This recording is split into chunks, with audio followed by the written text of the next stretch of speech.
Hey folks, everything new under the sun. This is not breaking news so much, but this is news out from the past week, as many of you may have heard through various other speakers that the U.S. and Russia have effectively both pulled out of the INF nuclear treaty. And so what is this treaty? What did this involve? And then we're going to take a look at what this is talking about.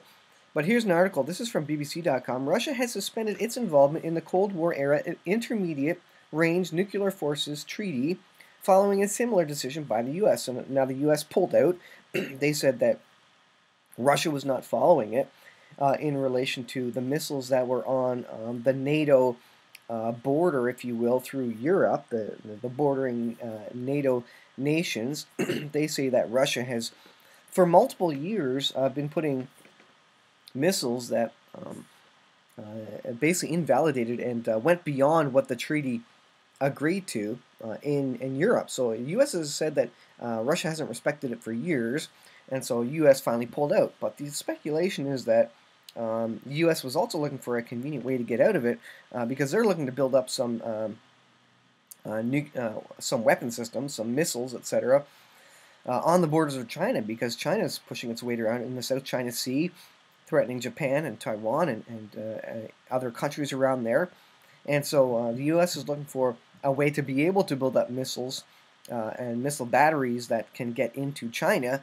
And to do that, you need weapons and a threat greater than what they have now via this treaty, what they would be able to. So it seems convenient for both sides, from what I'm hearing, that they're doing away with it. So what is it exactly? Let's take a look at it. This is from Wikipedia.com. The Intermediate Range Nuclear Forces Treaty, the INF, the INF Treaty, formerly treaty between the United States of America and the Union of Soviet Socialist Republics on the elimination of their intermediate range and shorter range missiles. The INF Treaty eliminated all land-based ballistic and cruise missiles, as well as their launches with ranges of 500 to 1,000 kilometers. So what they're saying is Russia on the NATO border had missiles capable of greater than 500 to 1,000 kilometers. It also says, and 1,000 to 5,500 kilometer range, intermediate range missiles. The treaty did not cover air or sea-launched missiles.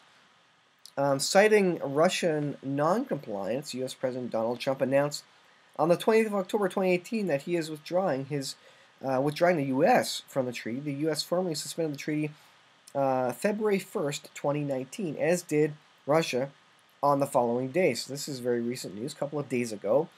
So this was a situation that a treaty that was put in place to deal with the nuclear weapons. And so it is an open arms race now in terms of missile arms, and Russia has declared it so that it's wide open now. It is on. The arms race is back on.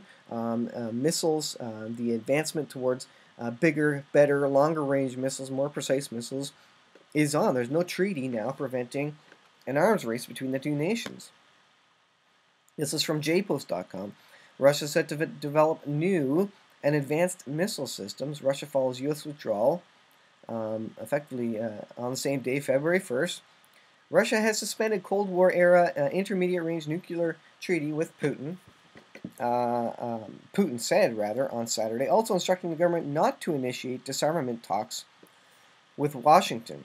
Russia's actions came in response to United States Secretary of State Mike Pompeo declaring Friday that the United States is suspending it. Washington, here's why they pulled out of it, claimed that Novator 9M729 cruise missile violates the agreement, which bans ground-launched ballistic missiles and cruise missiles with ranges of between 500 and 5,500 kilometers. Russia denied the allegation, of course, saying that the missile's range puts it outside of the treaty and has accused the United States of inventing false pretext. But it said Putin said Russia will start to work on creating new missiles, including hypersonic ones, and told ministers not to initiate disarmament talks with Washington. So I think Russia is now using this to basically, instead of covertly kind of skirting this treaty, now they're overtly engaged in an arms race and looking to increase the power and the range, etc., of their missile systems.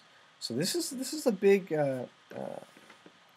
thing in the world, a big problem in the world, as the Bible states that we're going to hear of wars and rumors of wars, and there's going to be a great escalation in nations. Nation is going to rise against nation, kingdom against kingdom, um, and uh, and we're going to see an increase in military weapons to the point probably where the world could almost destroy itself, and that's also going to be a limiting factor as to when the Lord returns. He's not going to let the world get to a point where the countries of the earth could destroy the earth totally. He's going to return before that.